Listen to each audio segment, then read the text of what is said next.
우리 다 같이 인사하겠습니다. 술술 풀릴 겁니다. 네.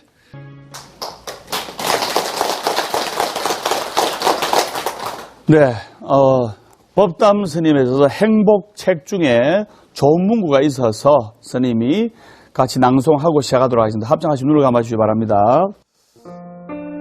생각의 전환. 세상에는 생각 없이 살아가는 사람이 참 많습니다. 생각이 없다는 것은 어쩌면 자아가 상실된 사람일 수도 있습니다. 사람은 생각하면서 살아가야 합니다. 그러나 그 생각을 어떻게 하느냐에 따라서 그 사람의 삶은 변하게 되지요. 머릿속에 잡념이나 욕망을 가득 채우고 살아간다면 아무 생각 없이 사는 것과 마찬가지랍니다. 생각이 없으면 아무것도 이룰 수 없게 되지요. 생각한다고 해서 다 똑같은 것은 아닙니다. 항상 좋은 쪽으로만 생각을 하십시오. 생각을 통해 고정관념을 깨트려야 합니다.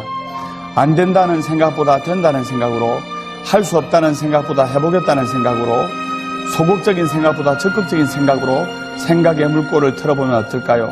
그러면 인생은 놀랍게도 불행에서 행복으로 바뀌게 된답니다. 관세음 보살. 오늘은 여러분들께 기도의 힘에 관해서 본문을 할까 합니다. 그래서 기도를 해서 부처님으로부터 가피와 힘을 받아야 합니다. 맞죠? 그래서 총 7가지가 있는데 기도의 힘에는 첫 번째는 매일매일 꾸준히 기도하라. 먼저 매일매일 꾸준히 기도해라. 보보등구란 말이 있는데요. 높은 산에 올라가려면 중간에 쉬지 않고 꾸준히 올라가야 돼요. 맞죠?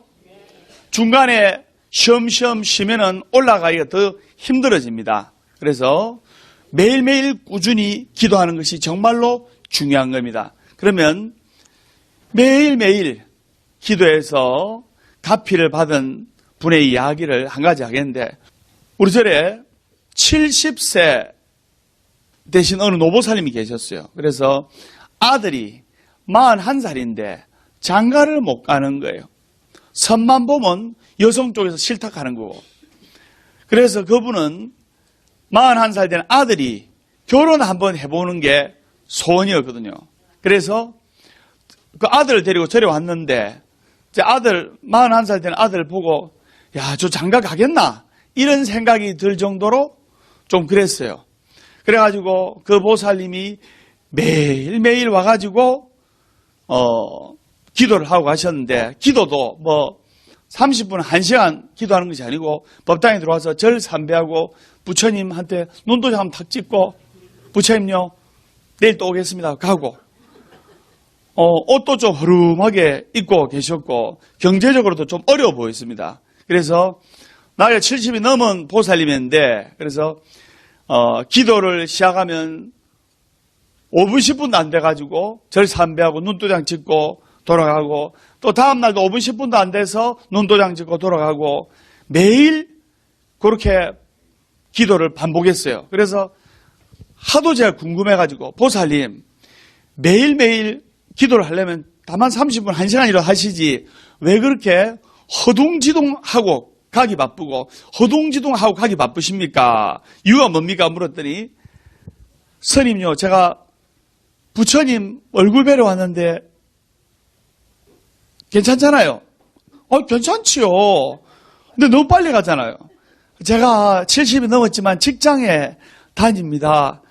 직장에 다니는데 40이 넘은 아들, 41 된 외동아들인데 이놈이 장가가는 게 소원인데 선도 한 50번도 넘게 봤는데 다 실패를 하고 그랬어요. 그래서 부처님요, 어쨌거나 40 넘은 우리 아들 결혼 좀 하게 해주이소. 좋은 처자 만나가지고 결혼 좀 하게 해주이소 하는 게 제 소원입니다. 저는 기도하는 법도 모르고 기도할 줄도 모릅니다. 그냥 부처님 얼굴 보고 출석 도장 찍고 가는 겁니다. 이렇게 이야기를 하시면서 부처님 눈도장 찍고 또 일하러 가시고 이랬어요. 그러기를 비가 오나 눈이 오나 바람이 오나 매일 와서 부처님 전에 눈도장 찍고 가시는 거예요. 그래서 1년을 하루같이 이래 오셨는데 1년이 지나고 나서 매일 오시던 분이 어느 날 안 오시는 거예요. 그래서 이상하다 싶어가지고 그런데 한 2달 만에 다시 2달 동안은 그림자도 안 보이다가 2달 있다가 다시 나타나는 거예요. 2달 있다 나타났는데 좀 얼굴은 수척해졌어. 그런데 얼굴은 수척해지고 살은 좀 빠지셨는데 연세가 드시면 살이 좀 빠지잖아요. 그런데 혈색은 더 좋은 거예요. 그래서 보살님 왜 2달 동안 그림자도 안 보였습니까? 그러니까 예, 제가 사실은 식당에 이제 일을 하고 좀 도와주고 그래가지고 하루하루 생활을 하고 있었는데 식당에서 미끄러졌어요. 미끄러져가 허리를 다쳤어요. 허리를 다쳐가지고 병원에 입원을 하게 됐는데 부처님이 서운하고 스님이 서운하고 서운한 생각도 안 들었어요. 1년 내도록 기도를 열심히 했는데 다칠 것도 안 다쳐야 되는데 허리를 다쳐가지고 그분이 하시는 말씀이 병원에 환자들은 비슷한 부류 환자들끼리 이렇게 입원해 놓잖아요. 맞죠? 그래서 6인실에 허리 아프신 어머니 보살님, 무릎 아프신 노보살님, 또 다리 아프신 노보살님들 이런 6분인데 한 보름쯤 있으니까 옆자리에 다리를 다치신 또 한 70대 된 노보살님이 이렇게 입원하신 거예요. 그러니까 병원에 있으면서 같이 누워 있으니까 서로 이런 이야기 저런 이야기 할 거 아닙니까?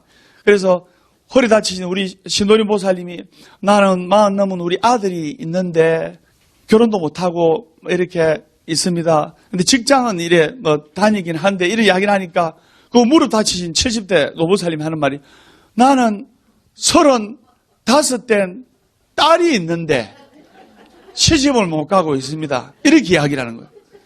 그러면 딸 보고 사진 갖고 하세요. 그러니까 또 아들 보고 사진 갖고 하세요. 그래가지고 아들 사진, 딸 사진 서로 교환했어요. 보니까 서로 괜찮아. 그래가지고 그 41살 된 아들하고 35살 된 딸하고 만나게 했어요. 만났는데 인연이랄까 첫눈에 전기가 팍팍 튀어가지고 서로 반해가지고 만난 지 한 달 만에 나를 잡고 결혼을 하게 된 겁니다, 스님.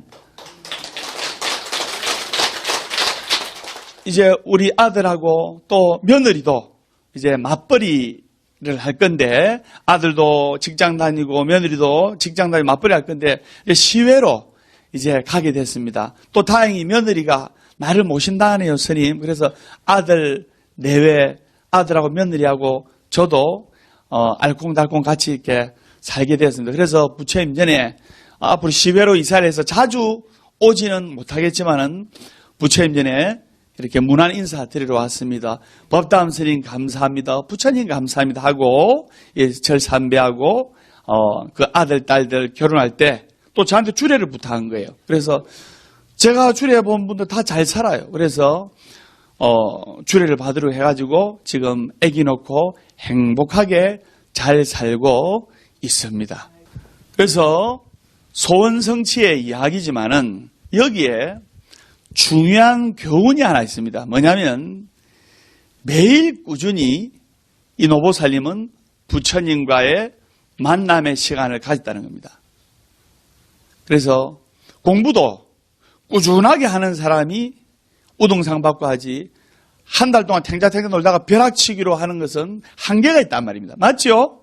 그렇듯이 꾸준하게 매일 부처님과의 만남을 가지는 것이 중요합니다. 그래서 10분이 되었던 20분이 되었던 그건 상관이 없습니다. 시간에 구애받지 말고 그 다음에 이 노보살님은 기도법도 모르고 그 다음에 절하는 법도 모르고 했지만은 마음속에 간절절자 간절한 마음 하나로 기도를 한 것은 틀림없다 이 말입니다. 부처님 어쨌거나 우리 아들 좀 결혼 좀 하게 해 주십시오. 우리 아들 좀 좋은 처자 좀 만나게 해 주십시오. 이렇게 간절하게 기도를 했다는 겁니다. 그래서 기도를 하다 보면 또 내부적이든 외부적이든 마장이 간혹 올 수가 있습니다. 마장이 기도를 중단시키는 가장 큰 요인이에요. 어떤 마장이냐? 오늘은 몸이 피곤해서 기도를 못하겠다. 오늘은 내가 해야 될 일이 너무나 많아서 기도를 못하겠다. 오늘 하루쯤은 쉬어도 괜찮겠지 하면서 기도를 못하겠다는 겁니다. 그래서 기도하는 것이 습관이 되기 전까지는 우리 마음은 계속해서 기도를 못할 이유를 만들어내는 거예요. 그래서 기도하기 싫은 아니란 마음을 이겨내고 기도하는 것이 밥 먹는 것처럼 그 다음에 산책하는 것처럼 습관이 되어야 비로소 기도는 힘을 발휘하게 되는 겁니다. 배운 것도 없고 가진 것도 없었던 이 노보살님은 오로지 순수하고 간절한 마음 하나로 하루도 그러지 않고 1년이 넘는 세월 동안 부처님께 문안 인사를 드리고 눈도장을 찍고 기도를 간절하게 하고 가신 거예요. 그 결과 41살 40주이 넘는 아들을 장가를 보내는 성취 성부를 하게 된 겁니다. 이처럼 꾸준한 기도는 반드시 성불이 따라옵니다. 꾸준함이 바로 정성이고 간절한 마음이 되기 때문입니다. 그래서 꾸준한 기도가 습관이 될 때 도저히 풀리지 않을 것 같았던 문제들도 서서히 답을 찾아가게 돼 있는 거예요. 그래서 소원을 성취하는 데서 가장 효과적인 것이 바로 꾸준한 기도라 이 말입니다. 무슨 말인지 아시겠죠? 적수천석이란 말이 있습니다. 이 무슨 말이냐면 한 방울 떨어지는 낙수가 바위를 뚫는다는 말이 있는데 무착보살이 미륵보살님을 간절히 뵙고 싶은 마음에서 동굴 속에서 3년 동안 기도를 하면서 정진을 하였지만은 미륵보살을 칭견을 하지 못했어요.